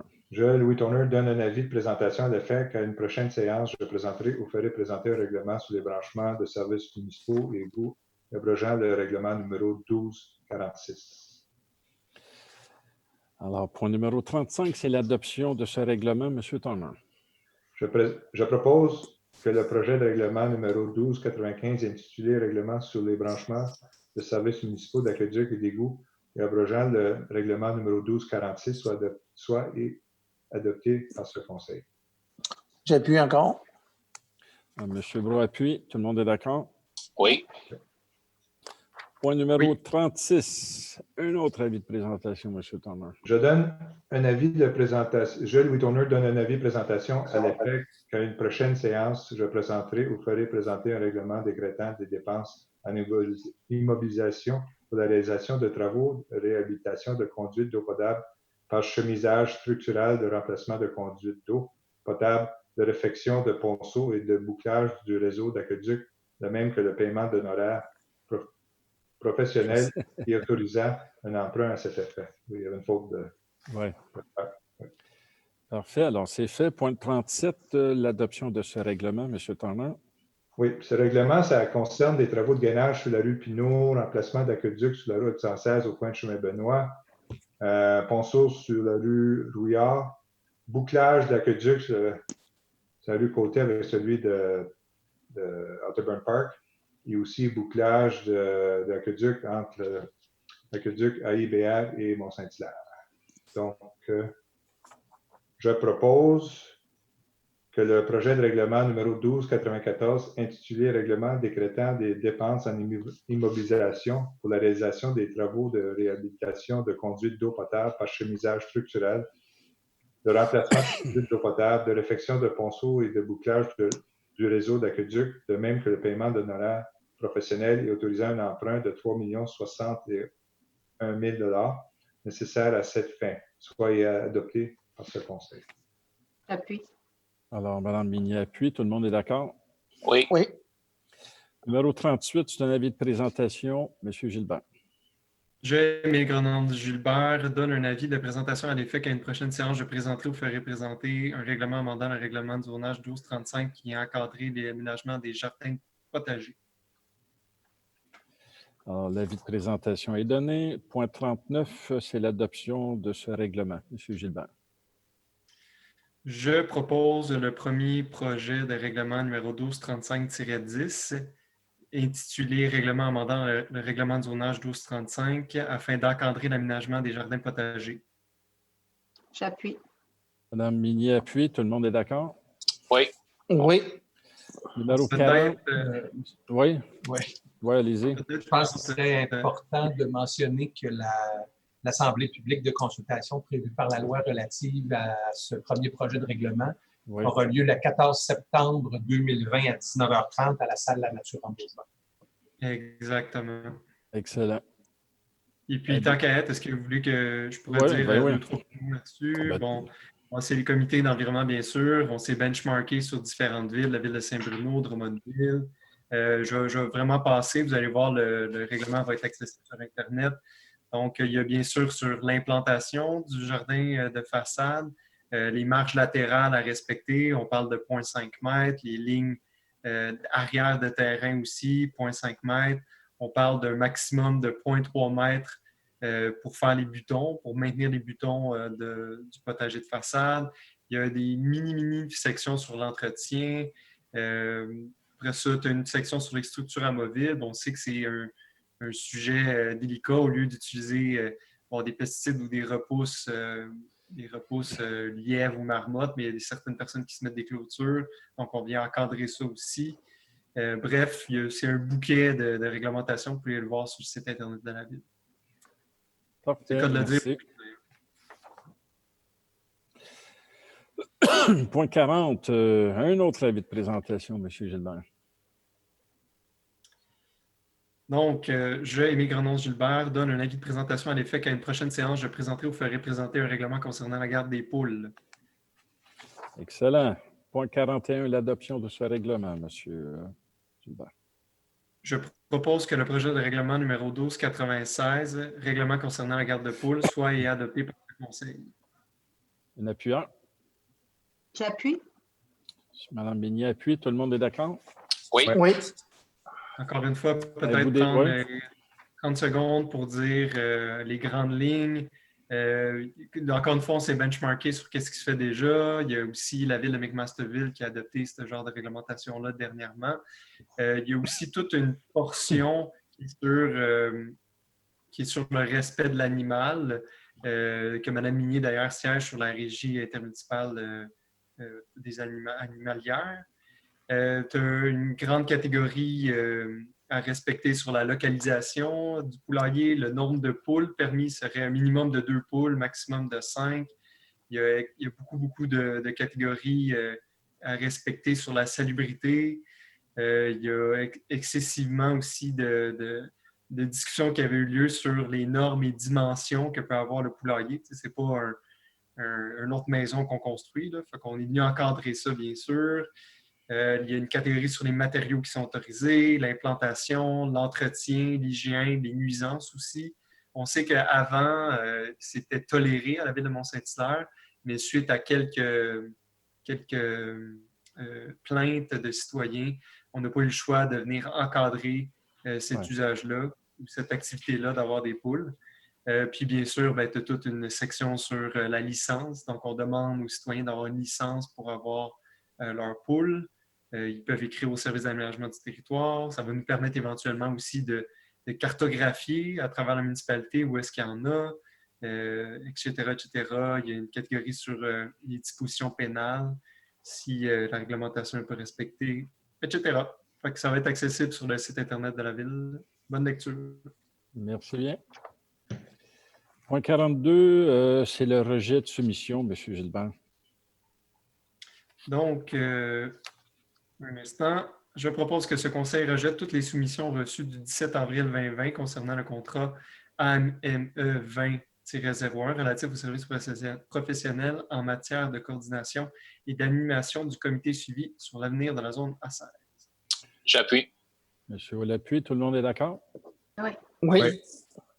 On sait que, encore 30 secondes, on sait que ça fait suite au jugement. Le conseil ne souhaite pas plus aller de l'avant pour le moment avec le contrat. Puis il fallait, il y a 3 mois qui étaient passés, puis on avait 3 mois pour donner acte à cette soumission professionnelle-là, de service professionnel. Voilà, c'est tout. Dernier point, 42.1, la politique du développement durable 2020-2025 de la ville de Mont-Saint-Hilaire. M. Gilbert. Oui, ça ne sera pas long. Ça concerne la politique de développement durable. Donc, je propose que le Conseil adopte la politique de développement durable 2020-2025 de la ville de Mont-Saint-Hilaire, datée du juillet 2020, jointe à la présente résolution comme annexable pour en faire partie intégrante. J'appuie. Madame Bigny appuie. Tout le monde est d'accord? Oui. Excellent. Alors, on peut peut-être prendre encore une fois un petit 30 secondes, Oui, justement. oui, allez-y. Juste pour dire que qu'est-ce qu'on adopte ce soir, ce n'est que la politique, ce n'est que on illustre, disons, le leadership de la ville, qu'on est d'accord d'aller de l'avant ce genre de politique-là, mais le plan d'action n'a pas été entériné. Donc, tous les détails des actions que la ville va entreprendre, ce sera pour les prochains mois. Voilà. Tout simplement, je peux vous dire quand même les grands axes qui seront touchés. Bien, il y a le premier axe qui est les services et l'administration. Le deuxième axe, c'est la qualité et milieu de vie. Troisième axe, aménagement durable. Quatrième axe, mobilité durable. Cinquième axe, vitalité économique. Puis, pour terminer, j'aimerais vraiment remercier le travail bénévole des citoyens qui sont sur notre comité d'environnement et surtout Sarah Tremblay, qui est notre nouvelle ressource depuis un an et demi en environnement, qui a vraiment travaillé fort dans ce projet-là. Tout le service aussi du SAT, Benoît, qui a travaillé très fort. Donc, gros merci à toutes, puis bravo. Merci. Deuxième période de questions, M. Saint-Onge. Nous avons quelques questions. Alors, première question, M. Alain Saint-Pierre. Les futures réunions du Conseil de ville à partir de septembre pourront-elles offrir la formule questions en direct par le web, en plus de la présence en salle? Considérant que je n'ai jamais assisté à une réunion du Conseil municipal, je trouve le fonctionnement actuel pratique et très apprécié. La question est extrêmement pertinente. Je sais qu'il y a des villes qui veulent maintenir ça. Alors moi, je vous propose de l'amener en caucus avec les conseillers et regarder cette possibilité-là. Alors, on pourra vous revenir au mois d'août pour vous donner la décision finale. Oui, je suis d'accord avec ça aussi. J'ai réfléchi aussi. Oui, hein? C'est une bonne façon de faire. Ouais. Vous l'amènerez, M. Saint-Onge. Merci. Prochaine question. Je vais sauter M. Saint-Pierre, qui a une autre question. Je vais revenir donner la chance à tous. C'est une belle soirée pour M. Saint-Pierre. Alors, M. Jean-Yves Hiroux, point 31, amendement au règlement 877. Quels sont ces amendements? Je peux répondre si vous voulez, M. le maire. Oui, allez-y. Je vais y aller plutôt en résumé. Je ne sais pas si je suis capable d'avoir l'information devant moi en ce moment, mais je vais y aller en résumé. Dans le fond, ce sont les articles 877, certains articles du règlement 877 qui se retrouvent dans le nouveau règlement qui va être adopté dans les prochaines semaines. Donc, c'est pour éviter les doublons de mêmes informations. Donc, les mêmes articles seront conservés, mais seront reportés dans le règlement, je pense, 1295, si je ne m'abuse. Exactement. Donc, vous avez présenté ce soir. Merci. Ce ne sera pas long. Je reviens à la période de questions. Alors, question de Mme... Non, c'est plutôt un commentaire de Mme Julie Jourdouin. Je sais que c'est une période de questions, mais je vais le lire. Wow et merci pour les camps de jour et surtout le service de garde. L'équipe des loisirs est superbe. On accepte ce commentaire. Voilà. Prochaine question, je reviens à M. Saint-Pierre. Alors, bonsoir, en lien avec le point 22 de l'ordre du jour. Si l'acquisition des lots servira à la faciliter l'accès au nouveau sentier du Piémont, je suis très heureux. À ce sujet, afin de maximiser l'utilisation de celui-ci, y aura-t-il plus d'accès piétonnier rejoignant les rues résidentielles? Merci. Avez-vous la réponse à ce point-là, M. Saint-Onge? Je ne sais pas si un conseiller... un des conseillers est au courant exactement. C'est lesquels? C'est dans le secteur à M. Houle, je crois. Oui, il y a deux accès qu'on regarde présentement. Il y a un accès à partir de la rue du Sommet et puis un accès à partir aussi de la rue des Chardonnerets. Mais il n'y a rien qui est finalisé encore de ce côté-là. On doit avoir des ententes avec les promoteurs avant. Excellent. M. Saint-Onge. Une autre question de Mme Mélodie Georget. Alors, bonsoir, membres du Conseil. Bravo pour l'adoption d'une politique en développement durable. Enfin, on est bien fiers de notre ville. Mais pourquoi ne pas adopter un plan d'action afin de passer à l'étape des vœux pieux et passer à l'action? Merci. Je pense que c'est la prochaine étape, M. Gilbert. Oui, exact. On aurait pu le faire en même temps, mais la sagesse du Conseil, malgré les temps d'urgence qui courent climatiques, a décidé d'attendre de voir la prestation budgétaire puis de voir si finalement le COVID était dur sur les finances publiques avant d'aller de l'avant avec le plan d'action. OK. Je voudrais apporter juste 2 petites précisions, M. le maire. Ça serait la dernière question que nous avons, mais je vais apporter 2 précisions. Juste préciser que la firme de sécurité que nous allons engager, qui va faire l'application de réglementation sur l'eau, ne va pas appliquer le code de la sécurité routière au niveau des stationnements, mais c'est surtout l'application des stationnements alternatifs. Donc, c'est les gens qui utilisent leur propriété pour faire du stationnement. Comme les soirs et les fins de semaine, les inspecteurs ne sont pas présents et il y a des gens qui se permettent d'improviser le stationnement alternatif. Donc, il sera contrôlé jour, soir et fin de semaine et nuit, surtout pour l'eau, mais les soirs et fin de semaine sera appliqué par le service. Je voulais préciser. Très bonne précision, merci.